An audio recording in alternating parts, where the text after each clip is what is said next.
savoir forcément des actions de familles de victimes qui ont déjà d'ailleurs saisi un avocat. Vers qui se retourne-t-on dans ce cas-là, à votre avis? Parce qu'effectivement, ce sont des associations qui gèrent cet endroit, mais est-ce que l'État sera celui qui devra rendre des comptes? Alors effectivement, Jean-Charles, d'abord pour situer un petit peu, c'est pas des associations privées qui gèrent l'endroit. C'est le Centre national pour le développement des lieux saints, qui est un département en fait des affaires religieuses, cultuelles, et c'est eux qui font la demande auprès de la police, d'accord, un peu comme en France on aurait une manifestation auprès du préfet. C'est eux qui font donc cette demande auprès de la police. La police va d'abord approuver dans un premier temps. Cette approbation va passer à une deuxième étape auprès donc de Amir Ohana, qui a fait justement sa déclaration responsable des sécurité. Et enfin, voilà, ministre de la Sécurité. Et enfin, la dernière approbation par, évidemment, le Premier ministre Netanyahou. Il faut savoir aussi également, avant de rentrer sur le terrain des responsabilités, puisque pour l'instant, je pense que c'est encore trop précoce de parler de ça, il faut savoir que les commissions d'enquête qui avaient été diligentées par le Conseil d'État, donc aujourd'hui en place Engelmann, avaient déjà relevé des défaillances et au niveau du système incendiaire et au niveau du système d'évacuation, de pouvoir faire venir les ambulances, etc. Rien n'avait été fait à ce moment-là, et à chaque fois, on avait ce qu'on appelle, si vous voulez, des approbations ou des autorisations provisoires à chaque fois pour les mêmes événements. Mais bien évidemment que le lieu n'était plus adapté, puisque de plus en plus, ce pèlerinage de Rabbi Shimon Bar Yochai attire énormément de monde. Il faut savoir également qu'aujourd'hui, on va avoir 3 types d'enquêtes qui vont pouvoir s'ouvrir. Il y a d'abord une enquête Mahash, c'est-à-dire qu'elle est faite sous l'égide du ministère de la Justice, donc Benny Gantz. Ce Mahash va, dans un premier temps, regarder ce qui s'est passé sur les lieux au moment de l'événement, à savoir comment les équipes de police se sont organisées, quelles ont été les ouvertures, quelles ont été les fermetures, comment le chef de la police du district Nord, qui est donc Shimon Levy, qui était en charge de l'événement de A à Z, a pu organiser et donner les instructions. Donc c'est vraiment une enquête, si vous voulez, très condensée sur la façon dont les services de police ont agi. Ça, c'est une première chose. Mais c'est important de préciser, Jean-Charles, c'est pas une commission qui va fixer les responsabilités. Il y a une autre commission qui va pouvoir être diligentée à l'initiative d'un député ou d'un ministre, qui est la commission faite par la Knesset. C'est selon l'article 22 de la loi de la Knesset, Chok HaYesod, qui va permettre justement de vérifier et de commencer une enquête pour voir quelles peuvent être les responsabilités de part et d'autre de la part des ministres. Et encore une fois, ce type d'enquête ne va pas être contraignante. La seule et unique enquête qui va être contraignante et qui va donc réunir une commission, c'est celle du contrôleur d'État de Engelmann, qui lui donc a déjà annoncé qu'il va diligenter une commission d'enquête. Il a déjà eu également, en tout cas, on peut dire pas l'aval, mais il n'y a pas eu d'empêchement, il n'y a pas eu de ménia, comme on dit en hébreu, de la part de Mendenblit, qui est le conseiller juridique d'État. Et de là va partir, en fait, si vous voulez, on va cheminer auprès de la présidente de la Cour suprême, Esther Chayout, qui, elle, va nommer les membres de cette commission d'enquête. Donc, c'est très important qu'à ce stade, on ne peut pas définir encore qui est responsable. Il y a effectivement des rapports qui sont déjà dans les mains du contrôleur d'État, qui vont venir, évidemment, corroborer les responsabilités de part et d'autre, puisque des travaux auraient dû être faits, des voies, des issues. On n'aurait jamais dû arriver à une telle catastrophe. Et c'est à partir du rapport qui est généralement contraignant, puisque c'est un naoug, c'est-à-dire c'est une habitude, c'est usuel que le gouvernement suive depuis 2009 les recommandations du contrôleur d'État. Et à partir de là, Jean-Charles, on va avoir effectivement un panel de responsabilités de par les services de police, de par les politiciens, certainement, qui sont en poste. Il y aura plusieurs niveaux de responsabilité. Il y aura plusieurs niveaux. Alors, exactement. Je voudrais qu'on commente également, parce qu'il y a eu plusieurs déclarations de responsables politiques aujourd'hui. Il y a eu Aryeh Deri, ministre de l'Intérieur, qui a dit il est temps que l'État reprenne possession de ce lieu. Et puis il y a eu cette phrase également de Benny Gantz, ministre de la Justice. Et je voudrais votre sentiment là-dessus, Raphaël Mishaï. Il a dit on ne peut pas laisser les juifs orthodoxes en Israël vivre dans une sorte d'autonomie. Et on revient finalement toujours à cette question de se dire est-ce que la loi finalement s'applique de la même manière pour tous. Ce sont ces mots. Regardez, Moi, je m'occupe d'un quartier complet à Bnei Brak de Pardes Katz. D'accord? Donc, c'est juste pour vous expliquer. Pour cet exemple, le quartier de Pardes Katz qui écoute ces rabbinim, d'accord, c'est resté une zone verte du début jusqu'à la fin de l'épidémie. Ce quartier n'a jamais été ni dans le jaune, ni dans le vert, ni dans l'orange, ni dans le rouge. Concernant le corona. Les gens ont écouté là-bas. C'est-à-dire, il ne faut pas croire que les orthodoxes n'écoutent pas les textes de loi, ne veulent pas appliquer les lois de l'État, etc. C'est faux. La majeure partie des différends aujourd'hui, les rabbins se plaignent que la majeure partie des différends dans le milieu orthodoxe se traitent et se règlent devant les tribunaux civils. Des différends entre Rashi et Shivot aujourd'hui orthodoxes se règlent devant les tribunaux civils, pas devant les tribunaux rabbiniques. Donc, ils font appel à la justice, ils prennent sur soi une partie de la justice. Dans le cas de Meron, c'est une complication extrême. C'est pas très clair tout ce qui a été dit, parce que ce qui est rattaché au Misrad Hadatot, d'accord? Donc, c'est à la base une association. Le ministère des Affaires religieuses, hein, oui. Non, le ministère des Affaires religieuses, d'accord? Là-bas, il y a un organisme qui a la charge, tout simplement, des lieux saints. Cet organisme-là n'est pas sous la responsabilité du Misrad Hadatot. C'est que depuis 2011 que c'est passé sous la responsabilité du Misrad Hadatot. À la demande de 2 Chavrei Knesset Haredim, un de Chasse et un de Degel Torah, le Chaver Knesset David Azoulay et le Chaver Knesset Rechman. Jusque-lors, pourquoi? Qu'est-ce qu'ils ont fait comme demande en 2011, eux, suite, tout simplement, au premier rapport de 2008, d'accord, du contrôleur d'État. En 2008, il y a un rapport alarmant du contrôleur d'État qui nous dit que les systèmes anti-incendiaires sont catastrophiques, que les accès sont catastrophiques, que les routes sont catastrophiques, que l'accès aux voitures est catastrophique et qu'il faut changer tout ça. Donc 2008, hein? En 2008. Quand même, il y a 13 ans. Suite à 2008, donc le Yoetz Hamishpati, donc qui est un bureau avec énormément d'avocats, qui est le service de conseil juridique auprès de l'État que dirige M. Mandelblit. Il ne travaille pas tout seul, M. Mandelblit. D'accord? Tout simplement, ont pris la décision de dire il faut une commission parlementaire. Une commission parlementaire se met en route. D'accord?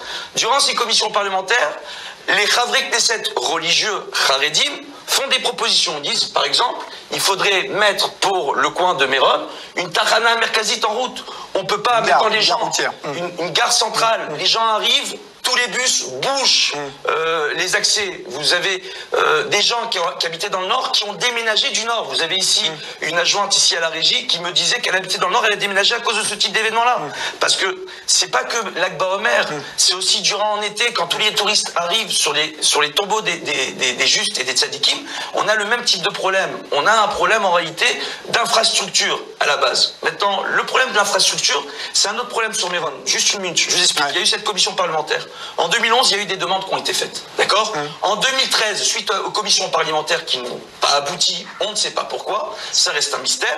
Matan Gutman, qui était le directeur de la commission parlementaire à l'époque, qui est le conseiller juridique aujourd'hui de Ynet, c'est un docteur en droit, d'accord, qui a travaillé pour le Mevakar Hamdina, pour le Yoetz Hamishpati, etc., nous rapporte qu'il a eu un problème face à différents Chavrei Knesset de tout bord à cette époque-là. Pourquoi? Parce qu'en réalité, suite à toutes ces commissions en 2013, on a le Sarah Kalkala, le ministre de l'économie, Yair Lapid, qui dit on va mettre fin à tout ça, on va confisquer l'endroit au Reshut avec des Chines, qui à la base, on rappellera, c'était à l'époque des Ottomans que ça a été mis en place, que ces endroits ont été déclarés saints pour les Juifs. Les Anglais sont venus, ont continué. On rappellera qu'en 1911, il y a eu une catastrophe sur place. Monsieur Roupin, qui était le directeur de la colonisation sioniste en Israël, tout simplement est venu et a dit que c'était une catastrophe, qu'on doit investir sur ces lieux saints qui vont devenir des lieux touristiques. Il met en place un rapport en 1911. Rien n'a été fait.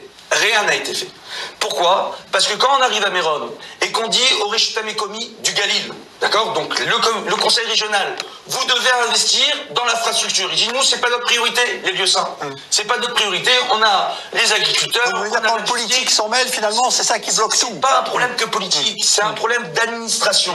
C'est un problème que, à la finale, ça a arrangé tout le monde de laisser les orthodoxes prendre la main sur cet endroit et se débrouiller. Ça a arrangé tout le monde quand les associations orthodoxes sont venues sur place, parce qu'il y a plus qui ont investi pour faire aménager un parking derrière le kéver de Rabbi Shimon Bar Yochai, derrière le tombeau. Il y a un grand parking qui aujourd'hui, ce parking, on l'a délocalisé. Durant l'Akba Omer, il n'y a plus de parking aujourd'hui là-bas. C'est là-bas qu'on monte beaucoup d'estrades. Et c'est devenu un véritable panier de crabes. Maintenant, c'est amusant. Attendez, parce que je termine ça. Vraiment 10 secondes.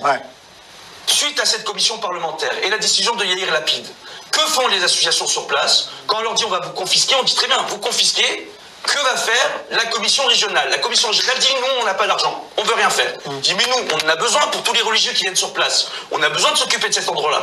Ils font quoi? Ils saisissent le Elion, donc le tribunal Bagat. Ils saisissent la Cour suprême israélienne et entre 2013 jusqu'à 2016, on les envoie en guichour dans un bureau de Mégacher à Tel Aviv. Ils n'arrivent pas à se mettre d'accord. L'État, qui était une des deux parties, pouvait à n'importe quel moment, c'est pour ça que quand M. Benny Gantz dit qu'il faut redonner le pouvoir à l'État, pouvait à n'importe quel moment dire nous ne voulons pas négocier avec vous, nous reprenons le contrôle de cet endroit, vous avez fait des constructions illégales, la commission régionale n'a pas agi, le tableau sur place, ce que vous voulez, cacal, personne n'a rien fait, tout le monde a laissé faire.